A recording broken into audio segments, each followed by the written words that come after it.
Today we're going to break down a familiar friend in macroeconomics, the IS curve. Some of you might think it's abstract and hard to remember, but actually, it's hidden in the economic activities around us, and it's not that hard to understand. First off, we need to figure out how exactly is the IS curve derived. Its core is goods market equilibrium. Simply put, when total output Y in the market equals total demand, which is planned expenditure, pay. Remember the Keynesian cross model? Consumption depends on disposable income, while investment, government spending, and taxes are relatively fixed in the short run. When the goods market reaches equilibrium, if we integrate these relationships, we get the IS curve.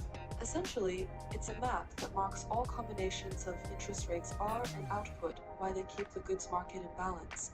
Now, why does the IS curve slope downward? The key here is the love-hate relationship between interest rates and investment. When interest rates drop, the cost for businesses to borrow money for investment goes down. For example, if a company used to pay $50,000 in interest for a $1 million loan, now it only pays $30,000. Of course, businesses will be more willing to build more factories and buy more equipment, so investment I increases. When investment goes up, total demand follows, and to maintain goods market equilibrium, total output Y has to rise too. On the flip side, when interest rates go up, investment decreases, and total output has to drop accordingly. So interest rates and output move in opposite directions, which is why the IS curve slopes downward. Theory alone is boring. Let's look at a real-life example, the Canadian economic recession from 2008 to 2009. What happened back then? First, the US subprime mortgage crisis triggered a global financial turmoil, and Canada's stock market plummeted. Along with it, the S&P/TSX index kept falling. When the stock market dropped, people's wealth shrank, so they stopped spending freely. Businesses also panicked, lost confidence in the future economy, and suspended their investment plans. Even exports fell sharply because global demand weakened. This chain of events directly caused the IS curve to shift left. We can see this clearly on a graph. The original IS curve was at IS1, but because key components of total demand, consumption, investment, and exports all failed, the IS curve shifted left to IS2. With the LM curve unchanged, the new equilibrium point moves to the bottom left. What does that mean?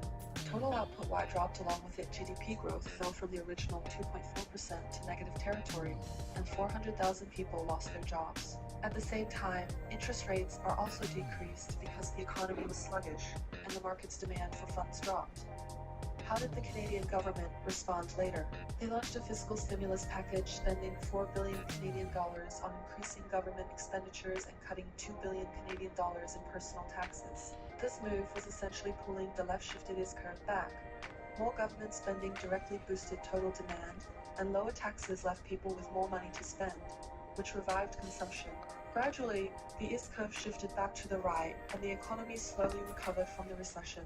To sum up, the IS curve is like a barometer for goods market equilibrium, and the relationship between interest rates and investment makes it slope downward. When demand drivers like consumption, investment, and exports run into trouble, the IS curve shifts left, cooling the economy. On the other hand, proactive fiscal policies can pull it back and drive economic recovery. Macroeconomics is not far away next. The time you see stock market fluctuations or changes in business investment, try thinking, is this affecting the IS curve? That's all.